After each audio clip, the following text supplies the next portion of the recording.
దేశంలో విద్యని కాషాయకరణకు చేసేటువంటి పరిస్థితి మరి కేంద్ర ప్రభుత్వం చేస్తూ ఉంటే, ఇక్కడ ఆంధ్ర రాష్ట్రంలో ఉన్నటువంటి ప్రభుత్వం ఏదైతే ఉన్నదో ఉన్నత విద్య దగ్గర నుంచి మరి ప్రాథమిక విద్యలో కూడా అనేకమైనటువంటి వేలాది స్కూల్స్ని మూతపడేసినటువంటి పరిస్థితి ఉన్నది.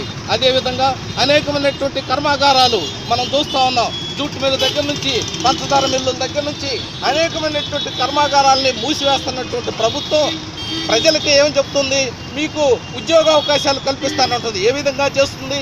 ఉన్నటువంటి వాటిని మూసేసేటువంటి పరిస్థితుల్లో ఉద్యోగాలు కల్పించడం అనేటువంటిది అది అద్భుత కల్పన.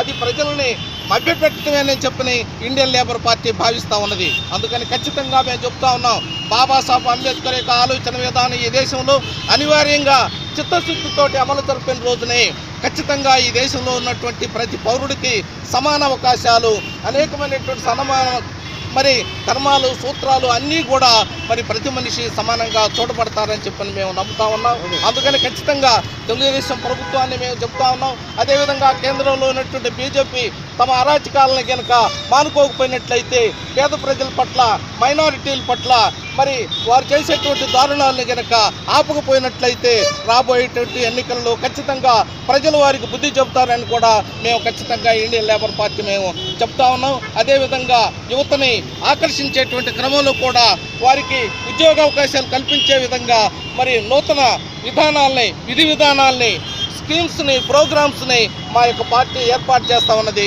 అందుకని ఈ రోజున ఖచ్చితంగా ప్రభుత్వం అనేక కార్యక్రమాలు చేయొచ్చు, అవి కంటిన్యూటీ తుడుపు కాకూడదు, వాస్తవ రూపాల్లో ఉండాల్సినటువంటి అవకాశం ఉందని చెప్పి ఇండియన్ లేబర్ పార్టీ భావిస్తూ ఉందని చెప్పి ఈ సందర్భంగా మీకు తెలియజేస్తా ఉన్నాను. జై భీమ్, జై భారత్.